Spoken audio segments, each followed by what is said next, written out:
Hello, hello, hello.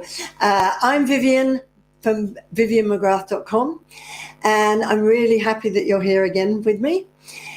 I've been thinking about this. I talk to so many women, and they always go on about the fact that they just cannot seem to crack this dating code.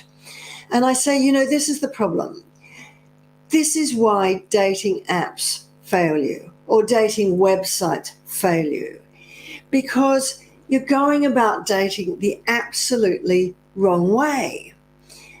You don't realize it, but you're going about dating completely the wrong way. How many of you go on dates and you're armed with this checklist, or the dating app or the dating website gets you to write this checklist, or the dating app's algorithms are based on this sort of internal checklist, which is, what sense of humor do they have? What sort of humor do you want?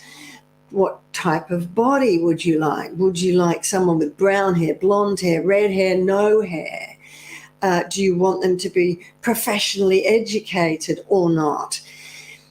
Or tall or short, whatever, that sort of list of things that you're looking for in an ideal partner, and the checklist that, the algorithms check you off against somebody else as well. And do you want my free relationship advice? That is absolutely the wrong way to go about dating, because it's focusing on them. And by that, I mean focusing on the other person, not where you're supposed to be. How many times have you gone on dates where you've thought, do they meet this criteria on my checklist? Are they the ideal partner? Are they the one? Are they meeting all these sort of lists I've got of what the ideal partner is?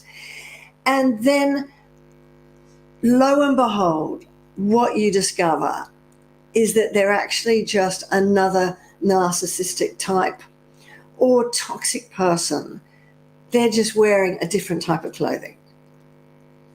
Has that happened to you? Even though you've gone on that date and you've been armed with that checklist of what my ideal partner is, and armed looking for the red flags, they turn out to be another one of those types. The type who, for example, when you go out on the first dates with them, they're just slightly rude to waiters in that slightly arrogant way. Or they start making these sort of jokes that have that little cutting edge about them. And usually it's sort of at your expense, but done in I'm just joking kind of way. Or the type of person who very early on makes you feel very uncomfortable because they're coming on too quickly.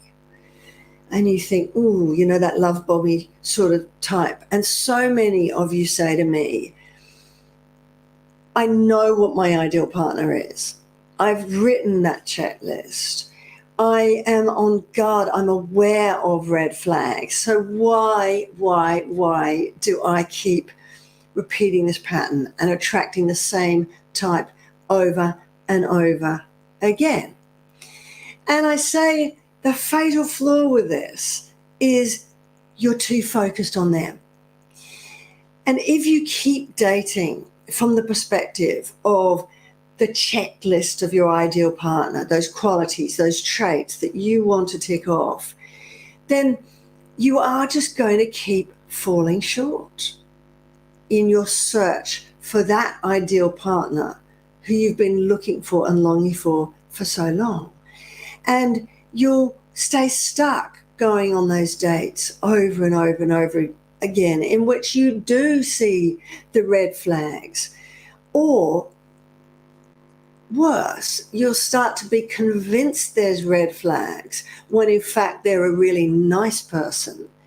You're convinced that there's red flags when there's not. And what happens is you start to not know the difference between the two. You think, how can I trust anymore? I can't trust my own judgment anymore. I can't trust them. You start to feel like a failure.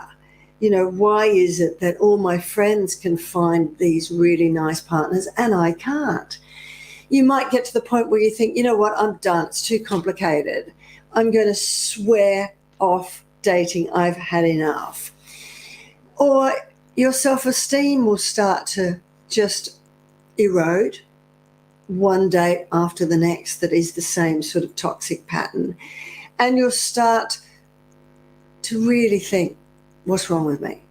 You know, there must be something wrong with me. And that makes you feel even more of a failure. So it's this self-perpetuating cycle. So, and you'll start asking, what's wrong with me? And I'll say, there's nothing wrong with you apart from the fact that you're going about dating the wrong way. So if you want to learn how to flip this completely so that you're dating not from a perspective of focusing on them, which is really powerless way of dating when you think about it, because you're handing over all your power to somebody else, a stranger.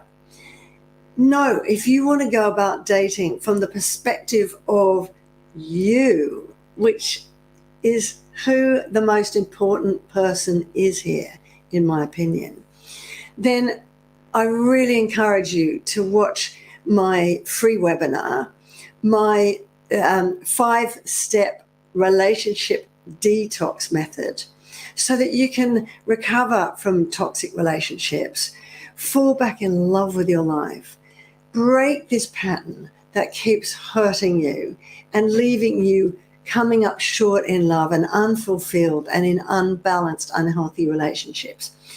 And never, ever settle for less than you deserve ever again. Do watch that mastermind. It's free. It will be one of the best, clearest things you've watched in years if you are stuck in this Groundhog Day of repeatedly repeating toxic relationships, even though you know what the red flags are. This will show you why you're struggling to break the cycle and the 5 mindset shifts that you need to absolutely lift you to a whole new level, where you're dating from the perspective of a high value woman, a woman who values herself, who can then go on to attract high value partners, not repeating this pattern of relationships with toxic people. So do watch that. I will put the link to the webinar in the description below, and I really can't wait to join you there. It will absolutely make so much sense when you watch it, why you've been going about dating the wrong way and what that fatal flaw about dating from the perspective of having that checklist, being armed with your perfect ideal partner, and why it's not leading you to love. So I hope that's helped, and let me know in the comments below where, if you're unlucky in love and tired of repeating this pattern, and do check out that webinar, and I'll see you in my next video. Bye for now.